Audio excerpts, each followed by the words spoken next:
No mai, haere mai, kia ora, and welcome to Together We Read New Zealand. My name is Alison, and I'm a reading engagement specialist at Auckland Council Libraries, Ngā Pātaka Kōrero o Tāmaki Makaurau.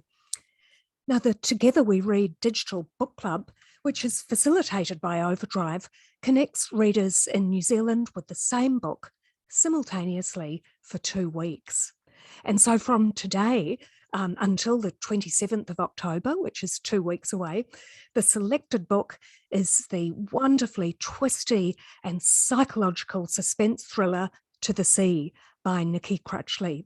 And we're honoured to have Nikki with us here this evening. Kia ora, Nikki. Kia ora, Alison. Thank you very much for having me. Oh, look, I've been so excited to talk to you tonight. I feel very honoured. Oh. Yeah. Now, just a quick note to our audience. If you've got a question for Nikki tonight, feel free to add it to the chat and we'll attempt to get to it later on in the session. But look, I do apologise in advance if I don't get to all of the reader questions, but I'm going to do my best. Okay, so Nikki, let's get to the book, To the Sea. So can you tell us a little bit about the book? So it's a psychological thriller mystery, I guess you'd say. It's set on a pine plantation overlooking the Pacific Ocean, and we follow Anna, 18-year-old Anna, and she lives there with her family, her grandfather, her mother, and her auntie and uncle. And it appears to be quite an idyllic lifestyle, but there's a lot of secrets and lies within the family. And when a stranger comes to Aluka, that's the name of the plantation, a lot of these secrets and lies are brought out, and Anna, who is completely unsuspecting, kind of delves into her family's past. It's a great setup for a story. Thank you. Can you tell us how the story came to be, or how you got the idea to write something like this? Was it a place you had an image of, or a concept, a story in the news? So there are a few things, and like this was probably a couple of years ago now when I think back on it, but I wanted to write a book. When I was thinking about my next idea for a book, I was thinking very generally, and I kind of was thinking what I was passionate about. And the idea of the ocean or the sea or the beach is your happy place, as it is mine, and also the idea of home and your connection to the land. And those are quite nice ideas. They sound quite lovely, but I write psychological thrillers, so I kind of had to turn that on its head a little bit. So those were very broad ideas. And so I kind of went from there, and Anna came to mind. And Anna is our main character, 18-year-old Anna. And not a lot comes to character straight away, but I had Anna, and I also had possibly an abusive grandfather. And I can't tell you why it wasn't father instead of grandfather, but I settled on grandfather straight away, and that was Hurley. So I had those two kind of broad ideas and my two characters, and I kind of started building on it from there. And one thing I remember was that I was in Whangamata the summer of 2020, I think it was. And I had this story, these characters in my head, and this little bit of an idea. And there were two kids, there was a group of kids on the beach in front of me, and they were in the process of burying their friend in the sand, as kids do. I think it's really dangerous. You're not supposed to do it. But I thought, I was looking at them, and my crime writer brain kind of thought, oh, what if he was left there? What if the tide started coming in? And I kind of thought, that works well with my idea of the sea and things like that. And I actually went home and Googled, being buried in the sand. And apparently that's what pirates used to do to their enemies in the 17th century or something like that. So I kind of went with that. And from there was that idea of the sea becoming an obsession. So not just your happy place, an obsession, and almost like a religion for the family in this book. Yeah. Oh, that's really interesting. And because I was just thinking about when you do background research, I suppose your Google search history could be quite suspicious. You should see it. Google's great for research, just little things like that, because I don't do a lot of research at the start of my books. I prefer just to dive in, to be honest. That's right. Yeah.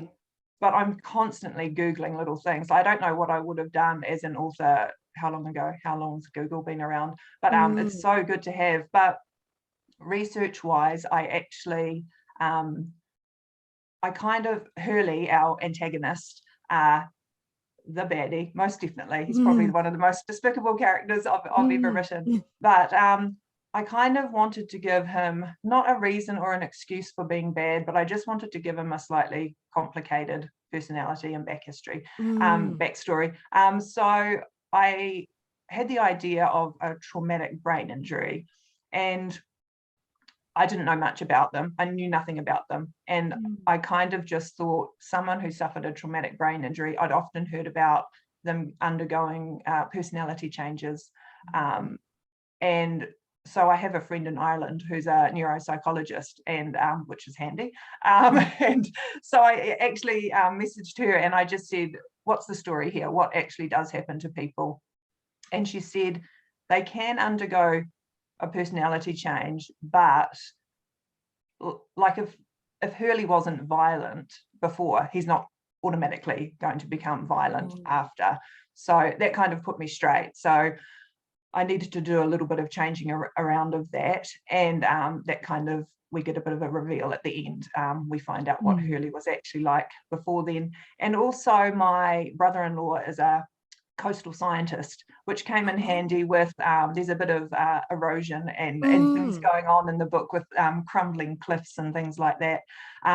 So he helped me a little bit with how erosion works, and I had many endings to this book, and one of them I kind of wanted the erosion to cause a bit of a reveal, and he put me straight on how that works. So those were little bits of research that I did. It's always handy having people. You almost always know someone, I feel, that you can reach out to. Yeah, it's amazing how often you do. Yeah. Now, Nikki, you've published 3 other books, and so I'm just wondering, for our readers, do they need to read those ones first, or does To the Sea, it stands alone, doesn't it? Completely standalone. Feel free to read my other books. But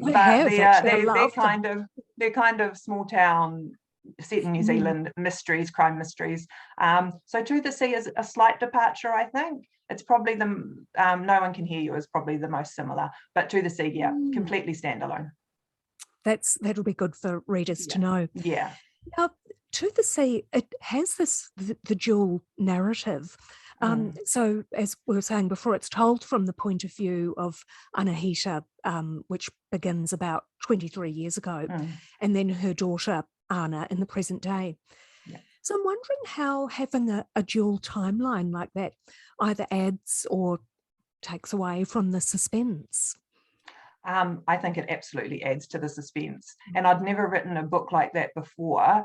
And there's a lot happening in the book all the time, in the past scenes and the present scenes. And it goes for pacing as well. And it almost did the job itself, because you stop the chapter somewhere where I would hope the reader wants to keep on reading. So it enabled me to do the reveals and the twists a lot easier. And saying that, having that dual timeline, there was a lot of toing and froing with the chapters, kind of inserting them in different places to get the best reveal, whether it's in the past or present. But 100%, I think it's perfect for suspense and pacing, that dual timeline. Yeah. And so we've got the two, I suppose it's 2 narrators really. But I'm sort of thinking there's almost more than that, because all the characters tell a story, but they could be, I kind of think all of those characters could be seen as quite unreliable historians, unreliable narrators. So as a reader, how are you meant to know, maybe you can't answer this, I don't know, how do you know who's telling the truth? Or maybe do others think they're telling the truth, but they're blocking it out? Or yeah.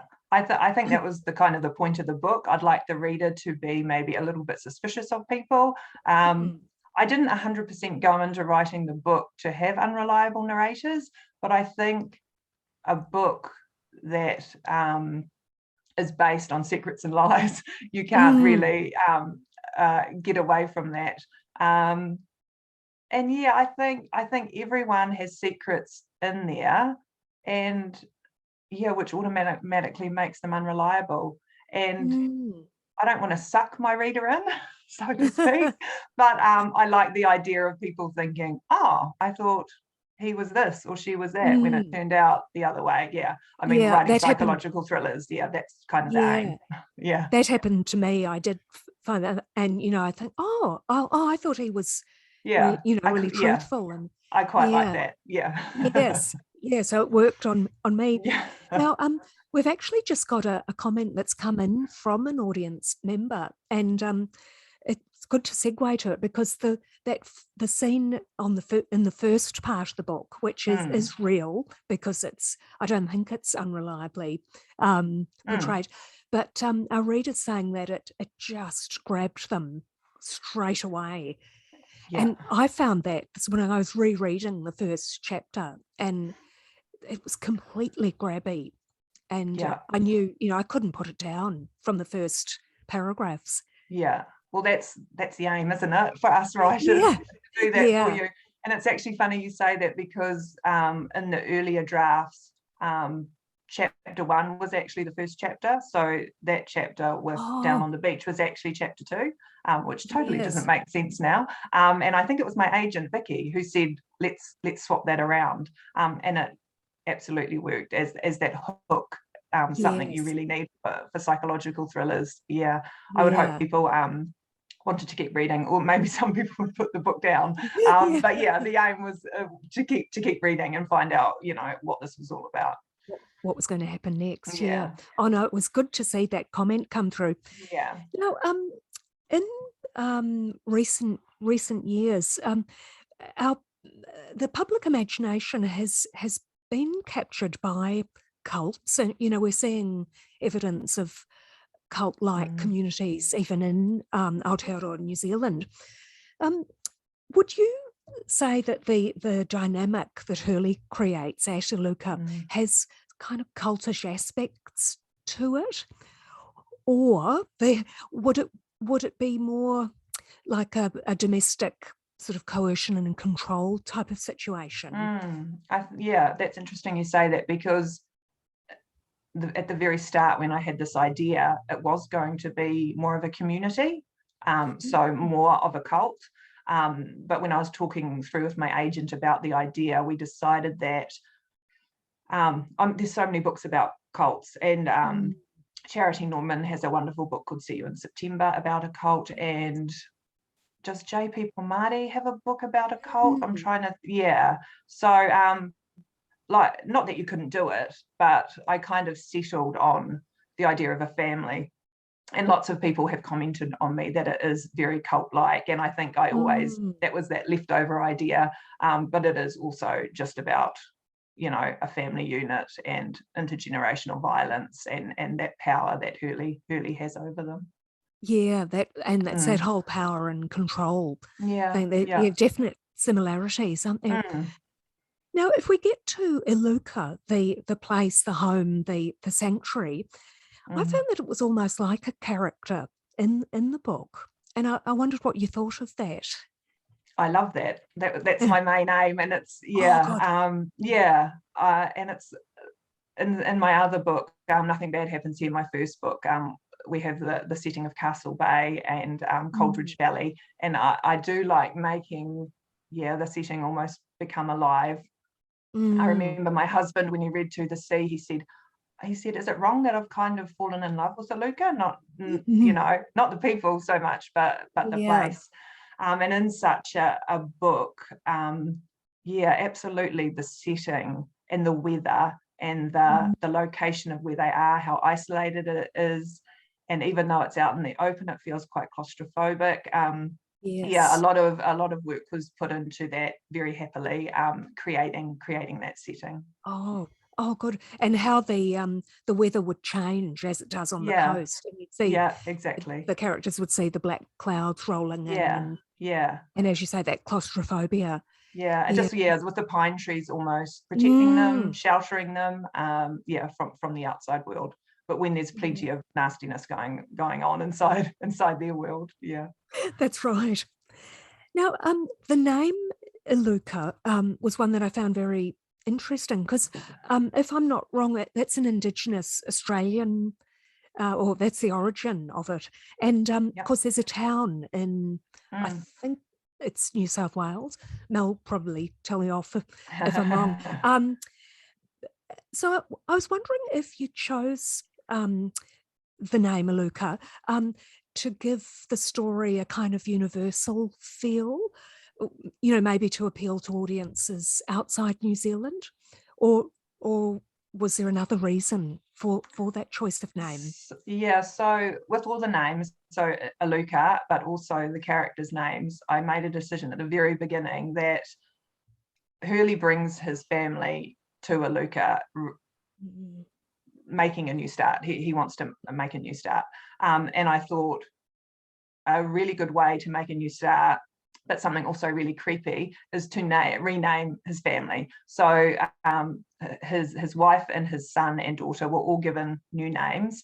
And so to do this, I went on to good old Google and I put in names and meaning of ocean. So everyone's names, Hurley, Anna, Anahita, Marina, and Dylan, they all mean some kind of near the ocean, by the ocean, something like that. Yes. So I decided to do the same with naming the pine plantation where they live at. And Aluka popped up in this long list, and I must have just spoken to me, because out of all of them, I was just like, that's perfect. That just fits perfectly. And it literally means by the sea. By the sea, I think. And I was Yeah. like, that's perfect. And then I Googled it, Aluka, and I was like, oh, it already exists. It is. It's a little seaside community in Australia. And I was like, oh, well, that's fine. Like, at this stage, I didn't have a publishing deal or anything like that. Mm. And I was like, that works. And I did fall in love with it, and I didn't want to change it. So a couple of Australian readers have commented about it. But I figured, like, if it was a town I had Mm. fictionalized, I would have changed it. But just because it's really just the name of their kind of homestead plantation, I Yes. thought, yeah, yeah, I was going to say a homestead. That's what I yeah, was thinking yeah, as well. Um, yes, and it is yeah, so different to a town yeah, in New yeah. South Wales. Now I've got a reader question has come through, and the reader is asking, did you use a particular place as a jumping off point for creating Iluka? Yeah, most And I know I'm definitely. sort of imagining where I think it is. Yeah. Are you? I love it when Yeah. people say that. With my other books, people are all over the show, which is great. Oh, yes. But so Aluka, in my mind, started off as the pine plantation, and then a big expanse of lawn. Lawn sounds too nice. Just a big Mm, expanse of weedy grass, and the ocean. And immediately for me, a porteri and on the Coromandel coast came mm, up. And the cliffs were kind of introduced kind of further on in my planning of Aluka, just to give some danger, I guess, and to cut them off even more. And when I was thinking of those cliffs, I was thinking of Shakespeare Cliff over by Cook's Beach, Whitianga Way. oh, yes. Um, and for all I know, there's a place with pine plantation, cliffs, everything all in one. But I didn't know about it. So that's there was, like all my books, there was a pulling together of different places, and yeah, picking and choosing until I came up with Aluka and what it was to me. Yes. So I'll tell you what I was thinking. I was Yes. imagining somewhere near Tairua, which Oh is yeah. that's north, or Yes. slightly in the Yes. middle of those places, isn't Yeah. it? And because I Yeah. know there's a pine forest Yeah, that and they. pine forests are everywhere. I actually Oh, didn't right. realize it so much until, when you're driving like to Yeah. Rotorua and Coromandel Coast. Oh, They yes. are everywhere. It is a bit of a New Zealand industry. I actually ended up getting a pine tree tattooed on my ankle after the book was published. Oh, well done. That's Yeah. fantastic. That is really cool. So, and we were saying that Iluka, it's such a haven. It's almost heavenly. But of course, as with everything, there's always a fine line between heaven and hell. And I'm wondering if hell, in this case, is actually a person.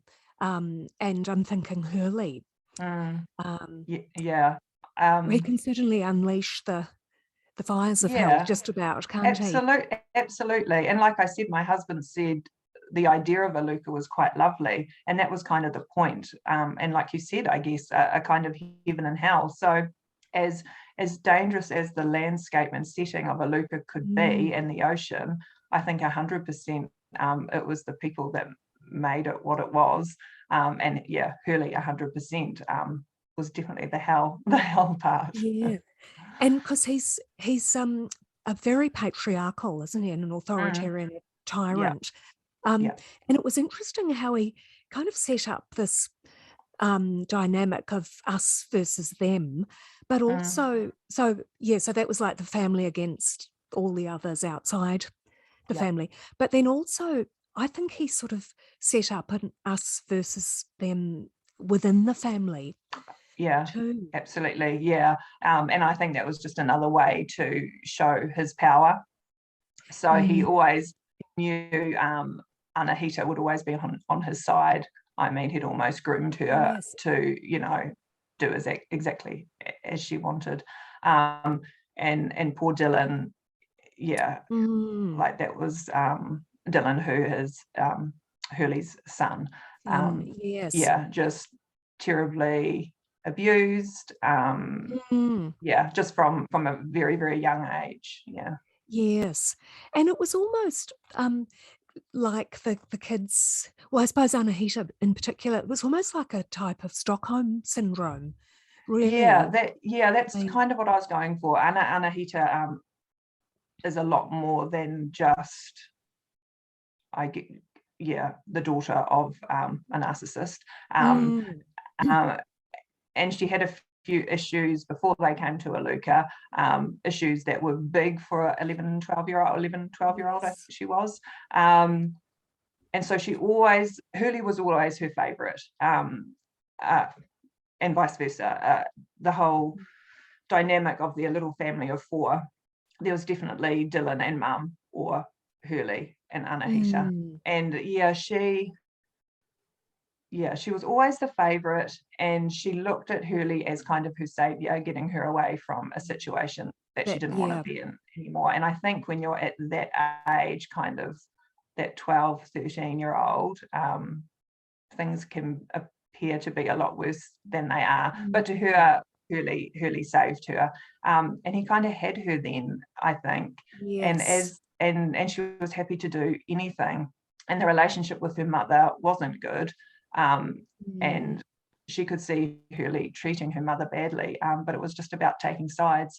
And as the years go on, it just gets worse and worse. And I think that's when it kind of turns into that Stockholm syndrome, where she just can't see, she doesn't see him doing anything wrong. Well, actually, none of the family really see him doing wrong. They kind of put up with it.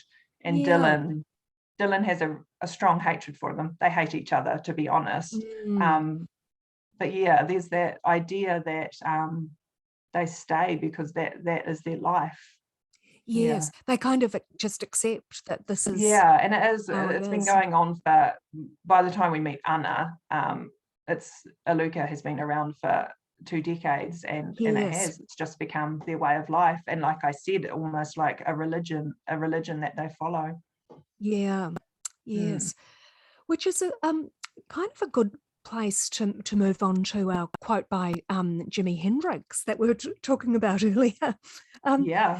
Because the late great Jimi Hendrix, who was a wonderful songwriter, musician, poet, performer, he wrote that, and he said, even castles made of sand fall into the sea eventually. And so that really makes me think about those crumbling cliffs at Iluka, and also the gradual erosion of Hurley's power, and that, you know, that sort of feeling that nothing is permanent. And I wondered what you thought about this, whether Iluka was actually a castle made of sand. Yeah, I thought this was amazing. I love that you found that quote. I think when I thought about it, because we were talking about it earlier, I think Iluka is to each person quite different. Like, they feel differently about it. So for Hurley, I think Iluka is definitely made a castle made of sand. I would hope, or I don't think, that something built on violence and obsession would last. I would hope. That's me just hoping that good will prevail. And I think with Anna's Iluka, the reader finds out pretty much from the very beginning her absolute love for the physical environment. So I think that's where it differs, but absolutely those crumbling, eroding cliffs are absolutely a metaphor for Hurley's, I guess, the idea of his power and his obsession being threatened, and we're not quite aware of that at the start, but as the story goes on, we can see that something is going to happen to maybe topple his sandcastle. Yeah, and it starts to escalate, doesn't it? Yeah, well and truly. Interesting. Now, Nikki, you've been compared in your writing to the great writer Daphne du Maurier, and I wondered how that felt when you first heard that. Oh, someone else asked me in an interview, and I was like, ridiculous. And I just mean that in an absolutely unbelievable but an amazing compliment. And I always knew who Daphne du Maurier was, and this is where I have to confess that I'd never read anything. But when HarperCollins did the little back cover blurb, they said for readers of J.P. Pomare, Anna Downs, and Daphne du Maurier. And I was like, that's amazing. Like, three writers that are amazing. But Daphne du Maurier. So I was like, I need to read Rebecca. So I read Rebecca and loved it. And to be honest, it was a big inspiration for my next book. That's how much it affected me. And so now I need to read lots more of hers. But I could see that kind of Gothic similarity, and also with Mandalay and Rebecca, that idea of the setting kind of coming alive, like you said, a little bit more of a character. So it was an amazing compliment. Amazing. Because I could definitely see the novel Rebecca, and I was thinking perhaps to a lesser extent I could see Jamaica Inn by I haven't read that one. Okay. Yeah, I could see both of them in the book, and I kind of suspect that there's some similarities between the sea and the landscape of Cornwall in the UK and our own Coromandel coast, and then more inland into the Waikato. And then the other thing about in both Rebecca and Jamaica, and there's lots of people kind of peering out windows and observing stuff, seeing things from a distance. And that happens a lot at Iluka, doesn't it? People looking. I haven't really thought about it, but there is, and I guess it's that idea of when Nico comes to stay. This is the stranger that comes to stay at Iluka. He's an unknown. Anna's very unsure about him, but they're the same age, so she is quite interested in him. But she is often peering, down at him out the window of her house. And I guess it's that, when I think about it, that kind of separation of an outsider and a stranger, and keeping her distance at the start. And I guess maybe that idea of a prison, like Anna doesn't really, she probably doesn't believe she's in a prison, but she's absolutely, you could say that she is imprisoned. And maybe that barrier again. Interesting. I sort of imagine Iluka having really small upstairs windows that you're kind of peering out. It was always quite an old-fashioned house. Nothing. I'm hoping I've explained it well enough, but just very tired and worn down. Yes. Oh, fantastic. So sticking to the talking about landscape, what is it, do you think, about the Waikato landscape that makes it such an ideal backdrop for all of your writing? I guess with the four of my books, it's either Waikato or Coromandel Coast. Mm. And I'm all for one. I'm not really for write what you know. I mean, I write Oh, books with murder and things like that in them. So mm. can Yeah. safely Oh, say that's I've never true. done anything like that. Yeah. But I'm a big believer of write what you know when it comes to setting, just for me personally. Like, I think, so I live in Cambridge, Mm. and often have my summer holidays on the Coromandel Coast, and I feel I know those two places very Mm. intimately. I grew up in Otorohanga, which is kind of small town king country. Mm. So all my books are kind of small town New Zealand, or that kind of claustrophobic environment. But I kind of feel, for setting more than anything, I just need to know. I need to know what things look like, obviously, but like smell Mm. like, feel like, just so Oh, I yes. can. And I think it goes to the whole idea of my settings almost being a character. I think that's just so Mm. important, not just the look, the smells and the tastes even, and the Yeah. feel of it.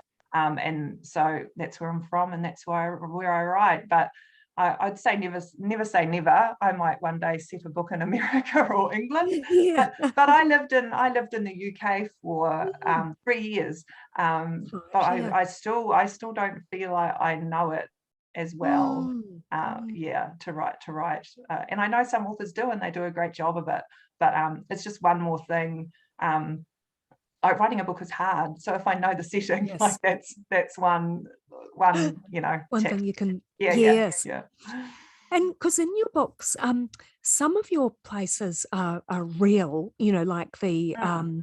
Hamilton, for example, gets mentioned, Yeah, and the Piarco River, yeah. um, that sort of thing. But then Mm. other places appear to be fictional, Yeah. unless I just don't know the area that well. No.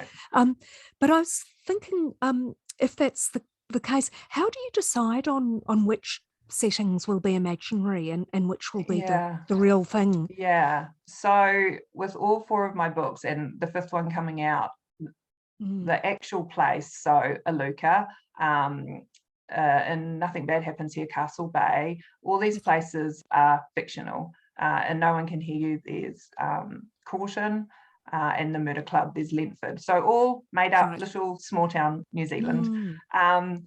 And I do that because I find it easier. I find it easier to sketch out a little small town and put in where characters live, where bodies are Mm. found, things like Mm. that.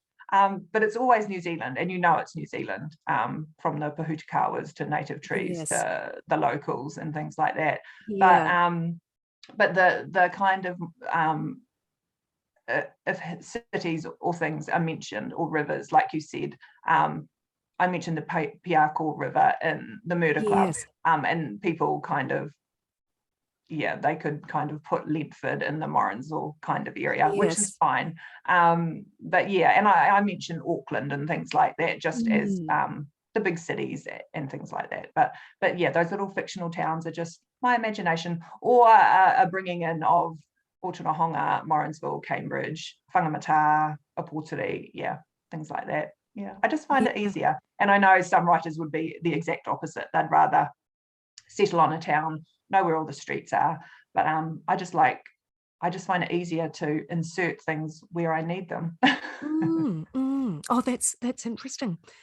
Now, getting on to publishing, so your first three books you self-published, Mm. and then you were picked up by HarperCollins for this one, for To the Sea, and Mm. plus a follow-up. Yes. I'm making it sound as though it's all really easy, Oh. but I was going to ask you how the experience of self-publishing versus Mm. being published, how that experience differs.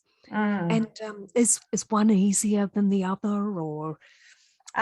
So to be honest, self-publishing was never really the dream, or it was never really something I wanted to do. So when I wrote Nothing Bad Happens Here, my first book, there was no grand plan, actually. I sent it off to our two big publishers, Penguin and Allen and Unwin, a very, very rough draft.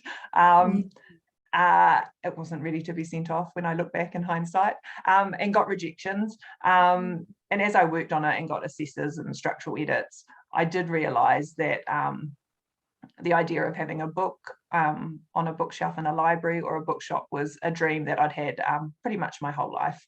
And so I thought, just step by step, I thought I'll give self-publishing a go. Knew absolutely nothing about it, but hooray for Google again, and great Facebook groups. So I self-published, but I feel with self-publishing, you need to have a business hat. So you take your creative hat off, and then you really need to put your business hat on, distribution and publicity and marketing and things like that, which I'm not great at, sales and things like that. And so while the books did okay, I feel in New Zealand we're quite lucky that we're so small, and that it's quite easy to get your books out there, and the crime writing community especially is very supportive. But the idea was always to get a traditional publishing deal. And after my second book, I got my agent, Vicky Marsden from High Spot Literary. And I feel getting an agent wasn't even on the cards for me. I kind of thought that was just as hard as getting a publishing deal. So all of that is very much thanks to Vicky getting my publishing deal. So when I got this deal with HarperCollins, like, it was an absolute dream come true, amazing. But with it came a lot of pressure. So I would say I love being traditionally published. It's what I always wanted. And To the Sea, Vicky and I worked on it very hard before we submitted it to publishers, before Vicky submitted it. So it was accepted along with another book. And there wasn't a lot of structural edits, which was great. There was copy edits, but so I think it just shows how much work Vicky and I put into it. But there was no pressure there. Like, I wrote To the Sea in the hopes of getting a publishing deal, but I didn't have one. So there was no time frames or anything like that, no time pressures. So when I got this deal, I was over the moon, and then about an hour later, I was like, oh my God, I need to do this again. And like within the year. Because I was going to ask you that, when you get an advance deal. That. So I didn't have an idea for the next book, which I find quite frightening. I'm probably a little bit better, probably a year on now, trusting that the idea will come. But there was a lot of, it wasn't like To the Sea, where I was like, I'm going to write about this with these characters in that setting, and this is going to happen. Like, it was quite organic, I guess. But this one, there was a lot of trying to shoehorn different ideas, throwing things out, settings, characters, plot lines, and I found it quite stressful. And I found the whole process of, I call it my second book when it's actually my fifth book, but this second contracted book I found very stressful. And it was just the pressure. And there was pressure from no one else, to be clear. My agent was great. HarperCollins Australia are amazing. But you just put so much pressure on yourself that you want it to be as good as my so-called debut of To the Sea. But I think it's that time pressure, knowing that the ideas can't just float into your mind. Like, the idea kind of needs to be there. But it's out end of November, start of December, and I love it, and it's amazing. But it's been a labour of love, I'll tell you. Oh, that's so exciting. Just can't wait. All that hard work done. So I'm quite excited about it now. Yes. Now, we've got an audience member has asked. Now, I'm not sure if we're allowed to ask you this, but the question is, what's the new book called? Are we allowed to? Yes, you are, because it's all out there on social media. It's called In Her Blood. Oh, fantastic! Yeah. In Her Blood. Yes. So it's kind of the title is a bit of a play on are we who our parents are, kind of thing, how things kind of run through our blood. In Her Blood. Yes. Oh, that's very exciting. And is it going to be set in the similar sort of area the wide Well, cut-all? yeah, so this is probably the first book where I've set it. It's obviously somewhere. So I've Oh, set it. right. I don't know if people know the Waitomo Hotel. So the Waitomo Oh, right. Hotel, like Waitomo is a small settlement where the caves are, glowworm caves, huge tourist attraction, and just happened to be kind of 15 minutes south of my childhood home. So I've set it at, it's all inspired by. So again, I've renamed the town. I've renamed it Everley, this little settlement, but 95% of the action story is set at the Gilmore Hotel, and it's absolutely 100% inspired by the Waitomo Hotel, which is actually closed down now, but it's this beautiful old, over 100 years old. If you go online and Google it, amazing photos of it come up. And I used to Oh, go there when I was lovely. little. Like we'd go for very special occasion dinners. Like I think I went there Mm. twice for dinner, and we had my Form 7, that's showing my age, Year 13 leavers dinner there. Oh, And there's something about it, even back then when it was a working hotel, there was something about the feel of it. mm, And it's known to be haunted, and there's lots of stories attached to it. And yeah, it's just yes. the perfect place to set a psychological thriller, I think. Yeah. Oh, it sounds it. Yeah, I think I can picture it too from my Yeah, childhood, yeah, from yeah. It's a driving beautiful white through. building with an orange Yeah. roof. Yeah, yeah. Yes. Yes. So, so, and I'm thinking Jamaica Inn as well. Oh yeah, I need to read So that. Yeah. yeah. I'm Oh, channeling fantastic. Daphne du Maurier without even Yeah. realizing it. Oh, look, that's so exciting. So if we just get back to the sea, to this book, Mm. um, what scene was there a scene that was the most difficult for you to write, and why? Mm. Probably the ending, and Mm, it was difficult in that there were so many. I just really wanted to have a really good ending. mm, I didn't necessarily want huge closure, and I quite like mm, the idea of it being a little bit ambiguous. mm, I wanted the baddies to kind of get their dues, but mm, not in an obvious way. And I had mm. 3 different endings for it. Oh, I wondered. Again, Mm, Vicky, and this was before so nothing changed after it was accepted by HarperCollins. But Vicky and I were back and forward about this ending. Yeah, it took a lot of effort. And when I say ending, it's not like the last 500 words. It was kind of, you change one thing, it kind of has that knock-on effect yes, backwards. So you're you've got to kind go of back. rewriting another 30,000, third of the book. Mm. That was the hardest, but I'm absolutely over the moon with how it finally turned out. Yeah. In general, when you're writing a book, a psychological thriller, Mm. is it quite standard that you would write multiple endings and then have Um, someone help you choose I the don't know best? about other people. With my 3 self-published books, when I don't do a huge amount of planning, but I do like to know what the ending's going to be. I like to know what I'm working towards. And I think maybe all 3 of them did change a little bit.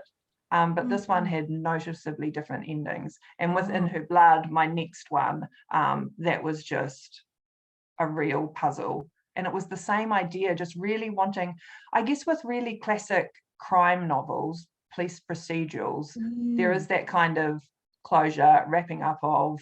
But with psychological thrillers, I think people expect just a little bit more, possibly a twist or a reveal. And Mm. or To the Sea and In Her Blood, I think that's where the hard work came in. But I think for both of them, I got it right. Yeah, yeah. Oh no, it was a great ending, and I did love how there was some ambiguity, but it's quite good because I think it leaves you Yeah. thinking, and it stays with you. I think if you're not a And hundred I percent. don't think they'll it's yeah, and not wanting to put people off that haven't read it. It's not like, oh, frustrating ending. No, It's oh just like, no. oh, it's like, yeah, it just gets you thinking, which is my aim. Yeah. Yeah. Yes. And it just kind of, I found that the place, Aluka, it just stayed with me Oh, that's um, great. It stayed with quite a me bit. as well. It's still with Yeah. me, I think. It was hard to shake off when I had to start writing the other book. Yeah, I bet. So, with To the Sea, what would you hope that readers are going to take away from the story? Um, my main goal is to entertain you. I want you to read the book in one sitting, or I want you to have to put it down because you have to go cook dinner or look after the kids, but can't stop thinking about it. But like you said, I'd love it if you remembered that setting or one of the characters for good, or for worse. Just little things like that, nothing major. Yeah. Oh no. Oh, you certainly, yes, it certainly had that desired Oh, effect on good, me. good. So now, if we talk about general writing, I was wondering if you could tell us about your routine when you're writing. Or Are lack you like of, a yeah. morning, yeah, morning person, night, or yeah, lack of? And I suppose you've Yeah. got to fit your writing in around other work, your family, Yeah. kids. So I'm definitely not a up at 5 a.m. kind of person to get in 1,000 words. And I'm not a night person either. I save that for my Netflix. So it's generally when my girls are at school, they're 12 and 14. So they kind of look after themselves these days. But I'm a freelance proofreader. So I do get to pick and choose my work. But it is also work that pays. So it's often, that's the first thing I do. I feel very uncomfortable writing when I know I've got proofreading work on. So lately I kind of try and put away a day or two to try and write. I've tried to maybe work in the mornings and work as in proofreading and write in the afternoons, but I find that doesn't work just because I'm always thinking about the proofreading and it's a job that needs doing. So there's no routine and it gets done. I don't write every day, but there's constantly, my brain's always ticking away and I'm constantly writing notes. My stories are never far from, my thoughts. But it does get done, and I kind of have stopped beating myself up about it. You often hear about people giving writerly advice about, you must write every day and you must write so many words a day, and I don't do any of that, and the books still get written. So I think if you just find your, what works for you, everyone's different. So far so good. Yeah, that is really good advice, actually. And often I guess the stories are percolating anyway. You might be dropping the kids at always rugby practice or something, but you're still, thinking about it. And always do you out on walks. put notes on your phone, or do you have like a I notebook? do. I don't really use notebooks, but I send myself emails so that I can copy and paste into my document. I always have a notebook for working on a book, but that's more, I feel sometimes you need to handwrite to get something out, like you need to step away from the keyboard, and I find writing in longhand to help me sort out an ending or like a sticky plot point, or writing notes on characters. Sometimes you just need pen and paper. Yeah, I totally relate to that, actually. Yeah. Now, and when you're writing, how do you deal with distractions, particularly social media kind of things? Because I know that a lot of writers say that that's the worst thing. I would say everything is a distraction for me, apart from housework. But social media, I think I'm getting better at it. I just think there's children and we've got a puppy dog, and like anything would distract me. If I go make a cup of tea and my husband's at home working and we start chatting. But like I said, after 5 books, I do know that the work's going to get done, and I am a terrible procrastinator. I am, and I don't think there's any cure. But I know now, I know that it will get done, and I get to the stage where I actually have to tell myself off and be like, sit down and write something. And it doesn't have to be, I think for me, I have to tell myself, you don't have to sit down in a day and write 2,000 words or 5,000 words. I just sit down and write 100 words.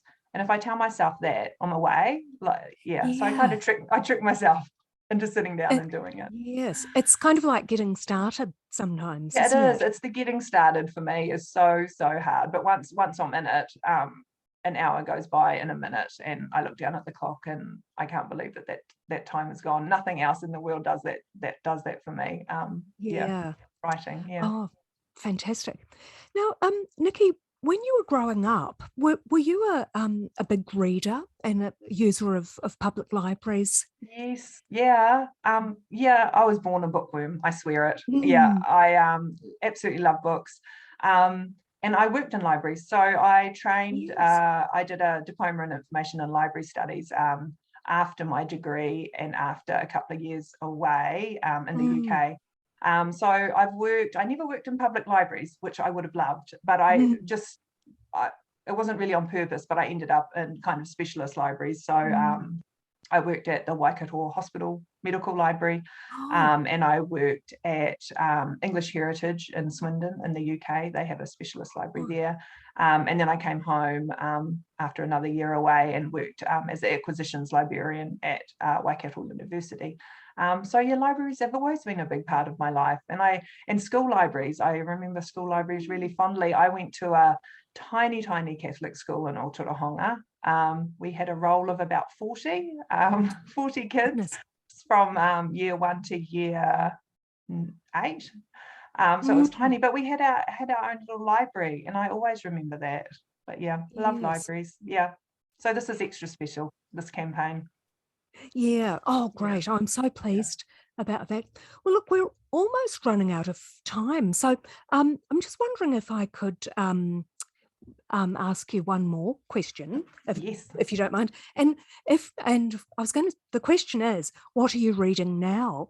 But then Oh I was yeah. thinking, God, you probably don't have any time. Um, No, I do. Always have time for reading. yeah. So yeah, what's on your So bookshelf? Hmm. Exiles. Sorry, you just cut out a bit then. Oh So yes, I've just so do you. finished Exiles. Oh, Exiles by Jane Harper, Oh which was yes, amazing. Yeah, I yeah. loved it. So that was the last book. She said goodbye to Aaron Falk, her protagonist Mm. in her other books, and it was perfect. It was such a perfect farewell. Absolutely loved it. At the moment, I'm reading Miracle by Jennifer Lane, a Kiwi author. And next on my list, I've got Fiona Sussman's The Doctor's Wife. And Yes. I've also got lined up The Wrong Woman by JP Pomadi. And Oh yes. I do realize those are all Kiwi authors, and just the last couple of weeks or months, these wonderful books have come out. So I'm having it's a bit of a Kiwi feast.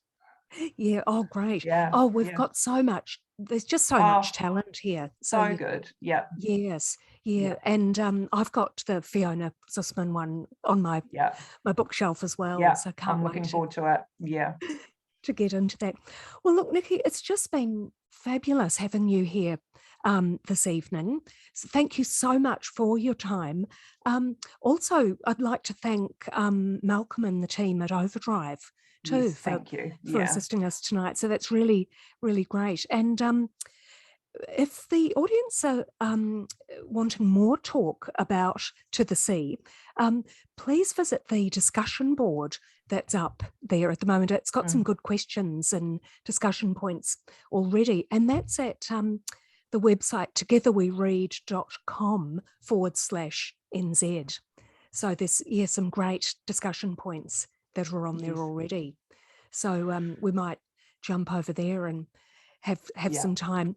So to our audience, thank you so much for tuning in today.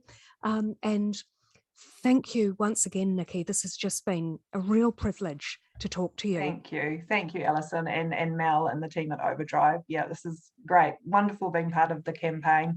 And I hope you all enjoy To the Sea. Oh, I loved it. Absolutely loved Thank it. you. So happy reading, everyone. Haere rā. Thank you so much.